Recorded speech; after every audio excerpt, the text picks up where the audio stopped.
महाराणा प्रताप शिक्षा परिषद संस्थापक सप्ताह समारोह के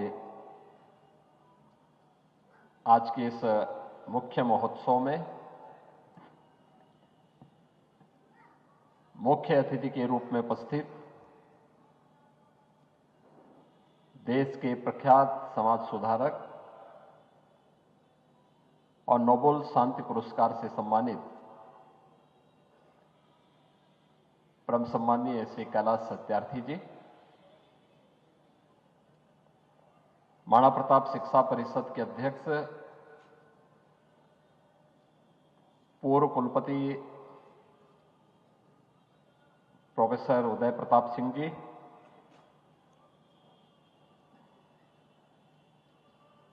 श्रीमती सुमेधा जी, माननीय सांसद रवि किशन जी, मंच पर उपस्थित हमारे माननीय कुलपतिगण प्रोफेसर पूनम टंडन जी, दीनदयाल उपाध्याय गोरखपुर विश्वविद्यालय गोरखपुर, आयुष विश्वविद्यालय के कुलपति प्रोफेसर ए के सिंह जी, महायोगी गोरखनाथ विश्वविद्यालय के कुलपति प्रोफेसर सुरेंद्र सिंह जी, कुलपति मां पाटेश्वरी विश्वविद्यालय देवीपाटन प्रोफेसर रविशंकर जी, माननीय विधायकगण, जनप्रतिनिधिगण, महाराणा प्रताप शिक्षा परिषद के हमारे सभी पदाधिकारी, विभिन्न संस्थाओं के सभी प्रधानाचार्य, प्राचार्य और प्रभारीगण, अभिभावकगण और प्यारे बच्चों, मैं सबसे पहले संस्थापक सप्ताह समारोह के मुख्य महोत्सव के मुख्य अतिथि के रूप में आज यहां पर जिनका अमूल्य मार्गदर्शन आप सबको प्राप्त हुआ,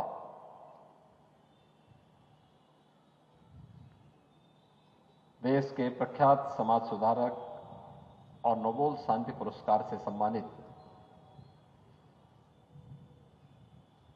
परम सम्माननीय श्री कैलाश सत्यार्थी जी का, उनकी धर्मपत्नी श्रीमती सुमेधा जी का हृदय से अभिनंदन करता हूं, स्वागत करता हूं। यह अवसर उनके अभिनंदन और स्वागत का इसलिए भी महत्वपूर्ण है कि आज ही के दिन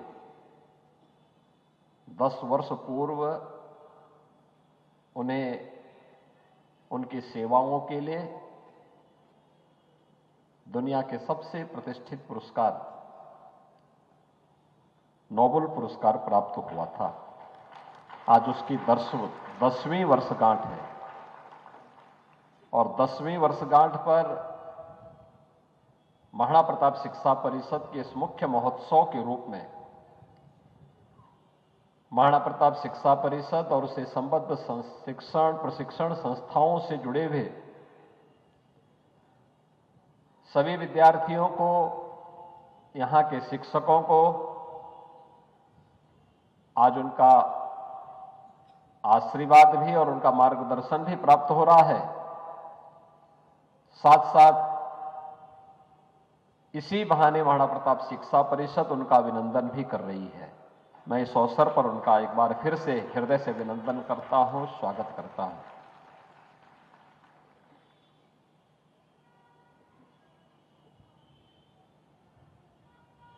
वास्तव में श्री कैलाश सत्यार्थी जी का जीवन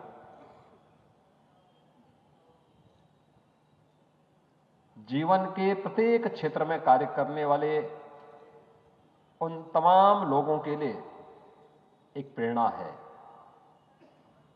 और खासतौर पर युवाओं के लिए, जो किम कर्तव्य विमूढ़ किसी स्थिति में रहता है। बहुत बार असमंजस की जिस स्थिति में रहता है।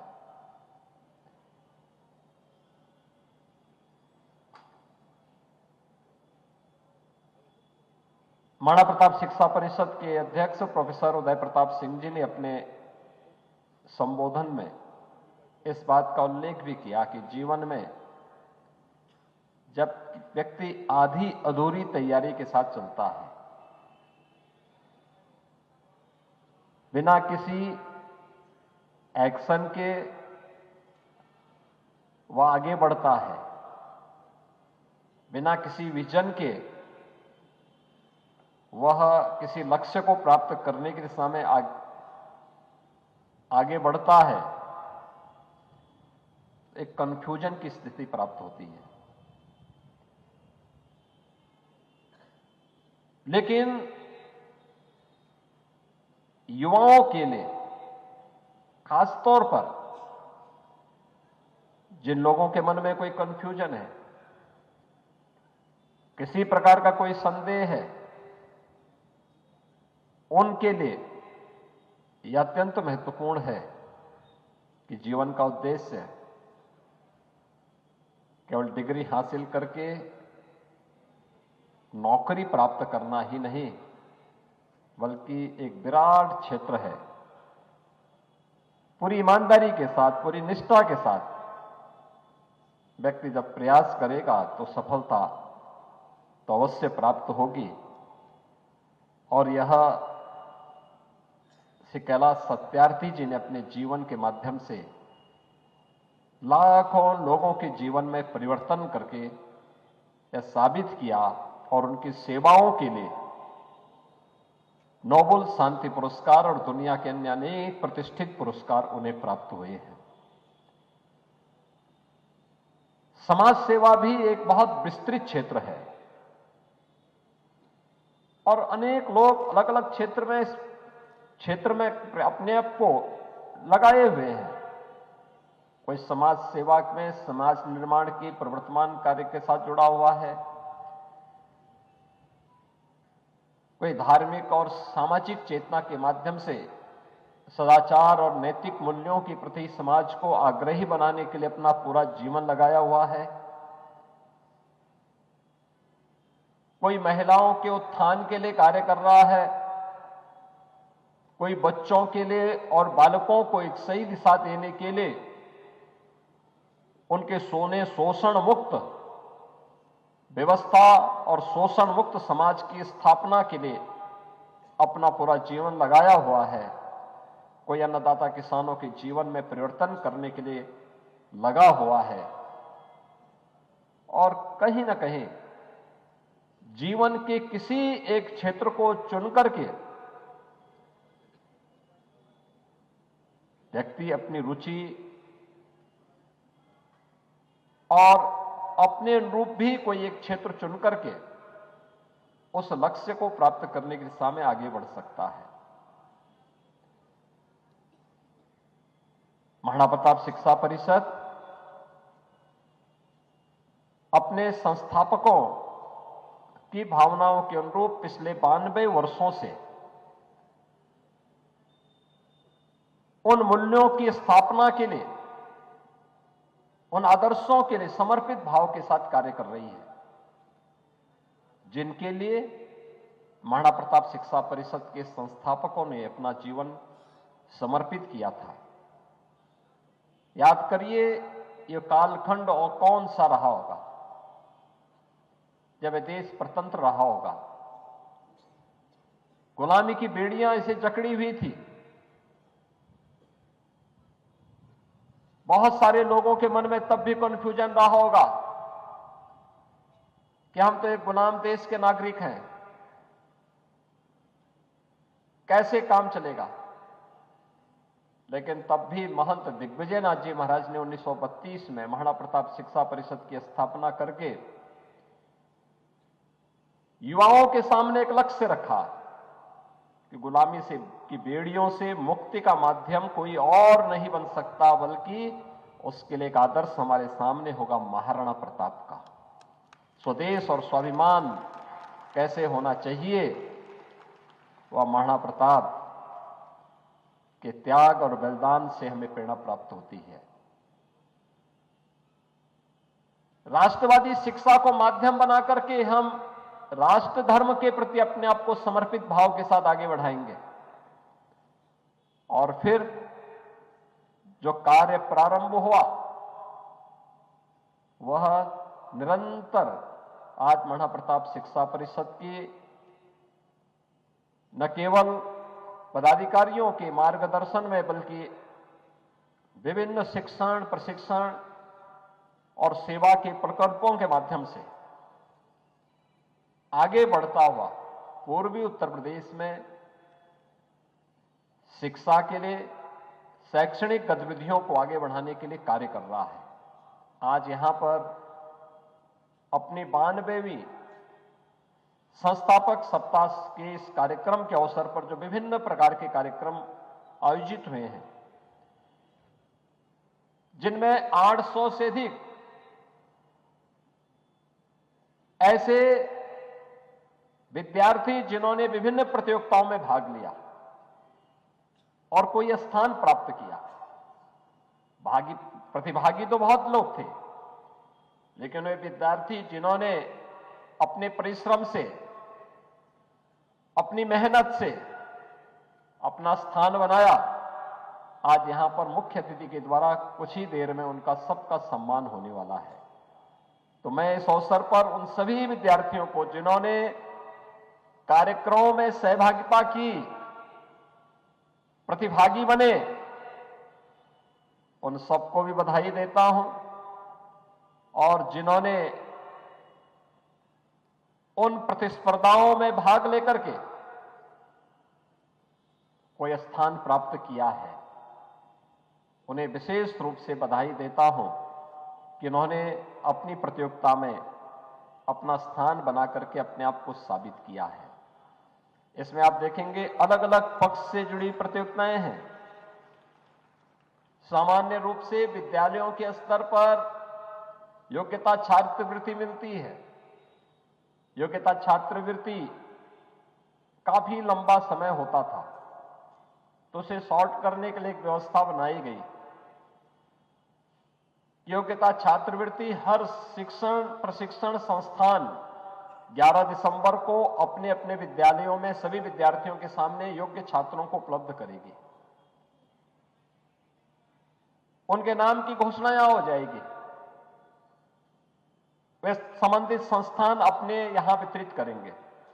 लेकिन इन एक सप्ताह के अंदर हुए विभिन्न कार्यक्रमों के माध्यम से भाषण प्रतियोगिताएं हुई होंगी, खेलकूद की अनेक प्रतियोगिताएं हुई होंगी, यहां पे श्री रामचरितमानस, श्रीमद् भगवद गीता, गोरखवाणी से संबंधित प्रतियोगिताएं हुई होंगी, सामान्य ज्ञान की प्रतियोगिता, क्विज प्रतियोगिता और अन्य एकल गायन की प्रतियोगिता,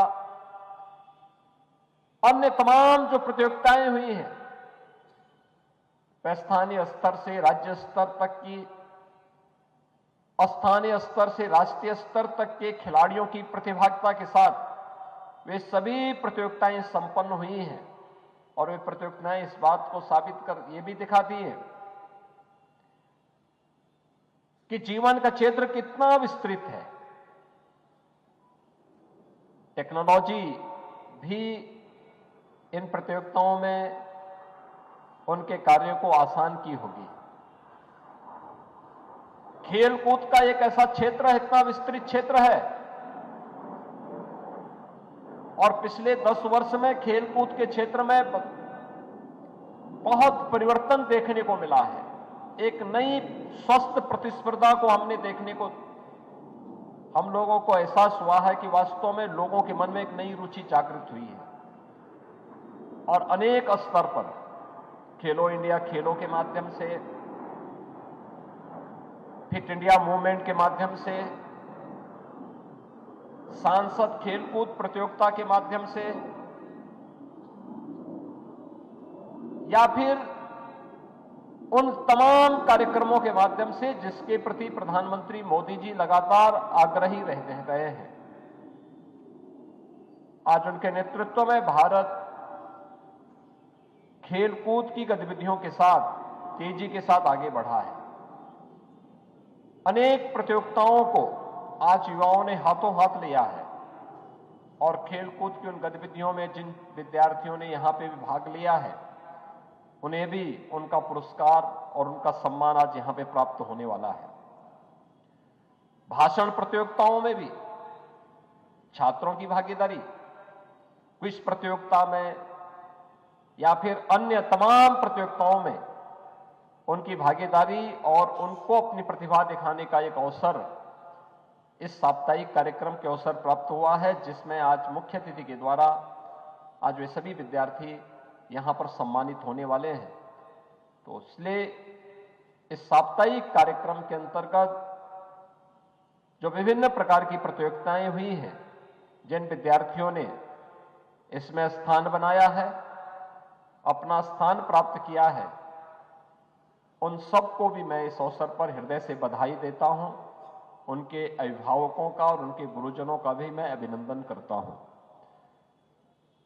महत्वपूर्ण यह है कि आज के समय में हम अपने आप को समय की धारा के अनुरूप हमें अपने आप को तैयार करना होगा। याद करना कि कालचक्र किसी का इंतजार नहीं करता, उसका प्रवाह निरंतर चलता है और अगर हम उसके साथ अपने आप को लेकर के नहीं चलेंगे तो हम पिछड़ जाएंगे, हमें पिछलगो कहे जाएंगे। हमें समय के अनुरूप चलने की आदत डालनी पड़ेगी, समय के अनुरूप सोचने की एक ताकत अपने अंदर विकसित करनी पड़ेगी। समय के अनुरूप समाज के प्रत्येक तबके को अपने साथ जोड़ करके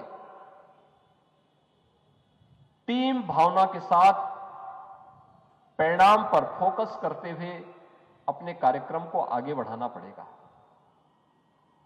और मुझे लगता है कि जब भी हमारे सामने एक सामूहिकता का, एक टीम वर्क का, एक संगठित प्रयास होगा तो उसके परिणाम उसी प्रकार से आते हुए दिखाई देंगे जैसे विभिन्न प्रतियोगिताओं में, खेल कूद से जुड़ी हुई विभिन्न प्रतियोगिताओं में जहां पे टीम वर्क हुआ होगा, वहां पे परिणाम उस टीम को ही प्राप्त हुआ होगा जिसने सामूहिक रूप से संगठित होकर के इन कार्यक्रमों को आगे बढ़ाया। और ये केवल खेलकूद की प्रतियोगिता में ही नहीं, इसके परिणाम हमारे दैनिक जीवन में भी देखने को मिलते हैं। मैं कल आज के मुख्य अतिथि से कल बातचीत में मैं इस बात का उल्लेख कर रहा था, क्योंकि बचपन बचाओ के लिए उनका अभियान अभिनंदनीय रहा है। जिस देश का बचपन असमय काल के प्रवाह के दुष्चक्र में फंस गया हो, उस देश का कोई भविष्य नहीं हो सकता। और कुछ उस दुष्चक्र का शिकार पूर्वी उत्तर प्रदेश बन चुका था। याद करिए, इंसेफ्लाइटिस से जब मौतें होती थी 1977 से लेकर के 2017 तक पूर्वी उत्तर प्रदेश में और उत्तर प्रदेश के 38 जनपदों में 50,000 से अधिक बच्चों की मौतें इंसेफ्लाइटिस से हुई थी। इंसेफ्लाइटिस के लिए अनेक कार्यक्रम चले, नियंत्रित नहीं हो रहा था। पहले उपचार की व्यवस्था नहीं थी, दुर्व्यवस्था थी, तब उन बच्चों की मौत होती थी। उपचार की व्यवस्था हुई तो तब भी वह अनियंत्रित रहा। वैक्सीन आया तो वायरस ने अपना नेचर चेंज कर दिया। लेकिन जब 2017 में हम लोगों ने एक टीम भावना के साथ काम करना प्रारंभ किया, उत्तर प्रदेश और केंद्र सरकार ने मिलकर के न केवल अपने स्तर पर बल्कि WHO की मदद से भी मदद ली, यूनिसेफ के साथ सहयोग लेकर के इस कार्यक्रम को आगे बढ़ाया, समाज के विभिन्न उन संगठनों को अपने साथ जोड़ा और उत्तर प्रदेश सरकार के भी विभिन्न विभाग एक साथ मिलकर के इस लड़ाई को आगे बढ़ाए। तो 40 वर्ष की उस भीषण समस्या का समाधान करने में मात्र हमें 2 वर्ष लगे। 2 वर्ष के अंदर हम लोगों ने इंसेफ्लाइटिस की समस्या का हमेशा के लिए समाधान निकाल दिया। यानी कठिन से कठिन चुनौती का सामना हम सामूहिक भावना के साथ कार्य करते हुए उसे परिणाम तक पहुंचा सकते हैं। कहने के लिए हम कुछ भी कहें, लेकिन याद रखना, अंततः समाज आपका परिणाम देखेगा। कोई विद्यार्थी कितना भी कहे कि साहब मैं पढ़ने में बहुत अच्छा हूं, मैं बहुत अच्छा बोल सकता हूं, या मैं बहुत अच्छा गा सकता हूं, या मैं बहुत अच्छा खेल सकता हूं, लेकिन वह कितना अच्छा है जब उस प्रतियोगिता में भागीदार बनकर के वह परिणाम प्राप्त करेगा, तभी लोग उसको मानेंगे कि हां वह अच्छा है। यानी उसका रिजल्ट बताएगा कि वह अच्छा है या नहीं है। ऐसे ही आपका परिणाम बता देगा कि आपकी तैयारी क्या है, आप क्या हैं। और उस तैयारी के लिए अपने आप को सदैव तैयार रखना। आज का समय, हम टेक्नोलॉजी से भाग नहीं सकते, लेकिन याद रखना, तकनीक मानव के लिए है, मानव तकनीक के लिए नहीं है। हम तकनीक को अपने अनुसार संचालित करें, हम तकनीक के अनुसार संचालित न हो, एक इस बात पर जरूर ध्यान देना। दूसरा, इस बात पर ध्यान देने की आवश्यकता है, खासतौर पर आज के युवाओं के लिए। हम अक्सर देखते हैं, एक तो ज्यादातर मां बाप ने अपने बच्चों को मोबाइल फोन दे दिया है। उसका अगर इस्तेमाल आपके लिए उपयोगी है तो करिए, अन्यथा उसको अपने घर में रखिए, सुरक्षित रख लीजिए। आपके समय का एक बड़ा समय आपका स्मार्टफोन खा जा रहा है। अनावश्यक रूप से हम देखते हैं कि घंटों घंटों बैठ करके व्यक्ति स्मार्टफोन पर देखता रहता है। मैं तो कभी कभी मेरा सिर चकराता है ये देख करके कि भाई, मैं देखता हूं बहुत सारे लोग ऐसे हैं, वो नमूने बन जाते हैं, उनको पता ही नहीं होता, वो मोबाइल फोन पे खेले जा रहे हैं 4 घंटे 6 घंटे उसी पे खर्च कर देते हैं। कोई मतलब नहीं इसका। उतना समय अगर आप प्रकृति के बीच में रह करके, अपने पाठ्यक्रम को लेकर के, अपने गायन वादन के कार्यक्रम के साथ जुड़ करके, अपने किसी रोचक या जीवन क्षेत्र से जुड़े हुए किसी एक पुस्तक को, अच्छी पुस्तक को उतना समय अगर आप दे देंगे, मुझे लगता है कि वह ज्यादा उपयोगी आपके लिए हो सकता है। या किसी व्यवहारिक नॉलेज के लिए अगर आप किसी अन्य कार्य के साथ जुड़ेंगे, किसी स्किल डेवलपमेंट से जुड़े हुए किसी कार्य के साथ जुड़ेंगे, वो आपके लिए ज्यादा उपयोगी हो सकता है। किसी समाज सेवा के से जुड़े हुए किसी कार्य के साथ जुड़ेंगे, वो आपके लिए ज्यादा उपयोगी हो सकता है। आपने देखा होगा आज के मुख्य अतिथि को, मैंने इसीलिए कहा, मैंने कहा लीक से हट करके भी कुछ हमें प्रयास करने चाहिए, जिन्होंने अपने कार्यों के माध्यम से समाज के सामने उदाहरण प्रस्तुत किया। आज के मुख्य अतिथि इंजीनियरिंग की डिग्री लेने के बाद वे चाहते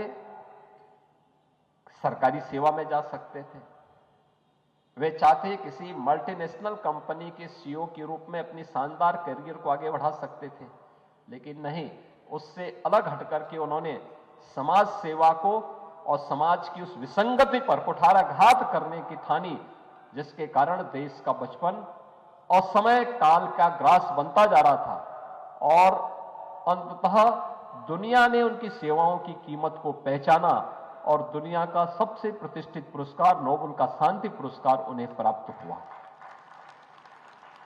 ऐसे ही आप में से बहुत सारे लोग भी, हर व्यक्ति समाज सेवा नहीं वो कर सकता है, हर व्यक्ति टेक्नोक्रेट भी नहीं बन सकता, हर व्यक्ति प्रतिष्ठित चिकित्सक भी नहीं बन सकता, लेकिन पहले से ही हमें तय करना होगा हमारी रुचि क्या है और हम कहां तक और कितनी दूर तक अपनी इस रुचि के अनुसार अपनी मेहनत को आगे बढ़ा सकते हैं। अगर उसके अनुरूप करेंगे परिणाम अवश्य आएंगे। और महाराणा प्रताप शिक्षा परिषद अपने संस्थापकों की उन्हीं भावनाओं को ध्यान में रख करके निरंतर इस दिशा में एक प्रयास कर रहा है। यह एक सराहनीय पहल है और खास तौर पर मैं इस अवसर पर महाराणा प्रताप शिक्षा परिषद के अध्यक्ष प्रोफेसर उदय प्रताप सिंह जी का, आप देख रहे होंगे उद्घाटन कार्यक्रम में भी और आज जब मुख्य महोत्सव है इस कार्यक्रम में भी प्रोफेसर उदय प्रताप सिंह जी की उम्र है 95 साल और 95 वर्ष की उम्र में भी किसी युवा से कम नहीं है। उसी मजबूती के साथ और उसी लगन के साथ आज भी वह शिक्षा परिषद के माध्यम से अपनी सेवाएं इन हजारों बच्चों को उपलब्ध करा रहे हैं। महाराणा प्रताप शिक्षा परिषद के विभिन्न संस्थाओं को अपना मार्गदर्शन प्रदान कर रहे हैं। मैं इस अवसर पर उनका भी अभिनंदन करता हूं और मेहनत के साथ संस्थापकों की भावनाओं के अनुरूप अपनी संस्थाओं को उस प्रतिस्पर्धा के योग्य बनाने के लिए जो संस्थाएं अच्छा काम कर रही हैं वे और भी अच्छा करें और जो संस्थाएं थोड़ा पिछड़ जा रही हैं वे एक स्वस्थ प्रतिस्पर्धा में आगे बढ़े। याद रखना, जीवन शॉर्टकट का मार्ग नहीं हो सकता, कभी नहीं। अगर हमें इसमें एक सतत प्रवाह बनाए रखना है तो इसके लिए परिश्रम का दूसरा कोई विकल्प नहीं हो सकता है। परिश्रम, अपनी मेहनत पर हमें विश्वास करना होगा, ईमानदारी से प्रयास करना होगा और वह अवश्य आपको भी उस प्रतिस्पर्धा में एक नया सम्मानजनक स्थान प्रदान करेगा। मैं एक बार फिर से मुख्य महोत्सव में आप सबको हृदय से बधाई देता हूं। पूरे कार्यक्रम से जुड़े हुई जो टीम थी उसको विशेष रूप से मैं धन्यवाद दूंगा और अपने मुख्य अतिथि सम्मान्य श्री कैलाश सत्यार्थी जी का, उनकी धर्मपत्नी श्रीमती सुमेधा जी का और अन्य गणमान्य अतिथियों का मैं हृदय से अभिनंदन करते हुए सभी विजेता छात्र छात्राओं के प्रति अपनी शुभकामनाएं देता हूं, मंगल में शुभकामनाएं देते हुए अपनी वाणी को विराम देता हूं। धन्यवाद। जय हिंद।